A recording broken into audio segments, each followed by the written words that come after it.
Hi, this is Julia Waldorf with Pikes Peak Association Realtors. We have Scott Peterson here, who is our general counsel for the CAR, Colorado Association Realtors. For the Colorado Association of Realtors. Thank you. Yeah, and so what did you teach us today? So I was down here today from the mothership at CAR, and I did two classes, a 2-hour continuing education course that I do every single year, and I update it every single year. It's called 10 Things for Realtors, or 10 Things that every realtor should be thinking about, and this was the 2017 version.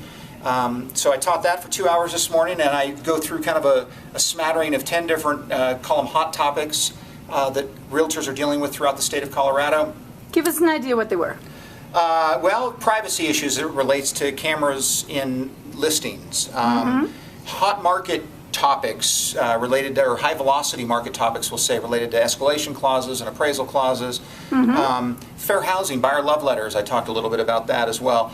So 10 different, it's literally a very random smattering. I talk a little bit about the uniform duties that every broker is obligated to provide to their clients throughout the state. So 10 different things for 2 hours, and I had a very good patient audience here that probably let me go a little bit long in my teaching, but there was lots of great feedback and questions, and really enjoyed spending time on that. And then we took a little break, and then we did the, I call it Flirting with Disaster, which is related to a broker's limited license to practice law in the state of Colorado, which is your brokerage license. And so as you're going through your brokerage functions under license law, you do have a limited license to practice law in completing real estate buy-sell agreements or lease agreements or deeds, and kind of the form set that you guys use. And so there's a lot of concerns related to broker competency and brokers' understanding of what they're doing, preparing forms correctly, and also, most importantly in this class, not doing more than what you are allowed to do within your limited license to practice law. So if you're actually creating forms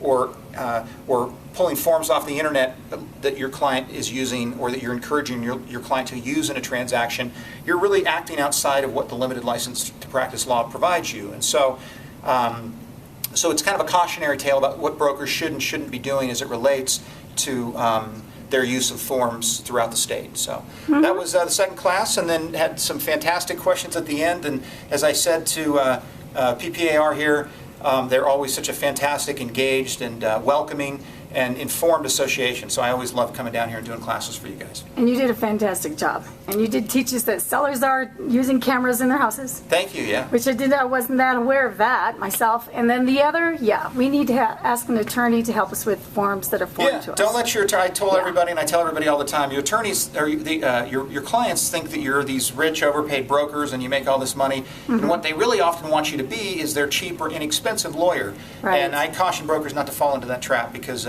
again, your license to practice law is very, very limited, and it needs to be used professionally and competently. And if it's not, then ultimately who gets in trouble is you, the broker. So be cautious as you're doing that. Yeah, and you taught us the guidelines today. Thank you very much, Scott. You're very welcome. Thank you. All right, have a wonderful. Ciao. Bye.